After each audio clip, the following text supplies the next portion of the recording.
এবার কোরবানির পশুর হাটে বড় ছোট গরুর পাশাপাশি মাঝারি সাইজের গরুর চাহিদা বেশি। ঢাকার হাটগুলোতে পর্যাপ্ত গরু আসতে থাকায় বাজেট অনুযায়ী পছন্দের গরু কিনতে পারবেন বলে আশা করছেন ক্রেতারা। যদি ভালোভাবে আমরা বিক্রয় করতে পারি গতবারকার মতো, তাহলে আমরা আনন্দে বাড়ি ফিরে যেতে পারবো। সবারই খরচ আছে, কথা বলছেন, আমাদের একটা বাজেট থাকতে দেবো, এত খরচ আছে, এত হিসাব করে বেচা কিনা করতে হবে। যতগুলাই দেখলাম গরু মোটামুটি ভালো দেখা যাচ্ছে, আর দামও এরা খুব যে বেশি বলতেছে তাও না, ঠিক আছে, মোটামুটি একটা রেঞ্জের ভিতরে।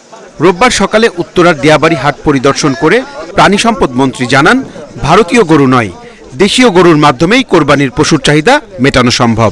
কোরবানির হাটগুলোতে পর্যাপ্ত নিরাপত্তা ব্যবস্থার কথাও জানান মন্ত্রী। ভারতীয় কোনো গরু বা অন্য দেশের কোনো গরু যেন না আসতে পারে। আসলে আমাদের গরুর দরকার নাই, আমরা কেন আনতে যাব?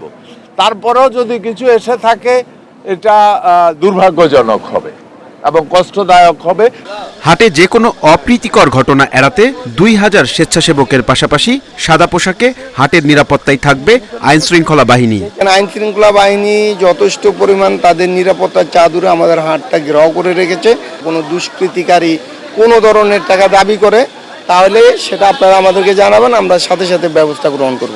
ব্যবসায়ীদের প্রত্যাশা, শেষ সময়ে রাজধানীর পশুর হাটগুলোতে জমে উঠবে বেচাকেনা, বাড়বে ক্রেতাদের উপস্থিতি। গরু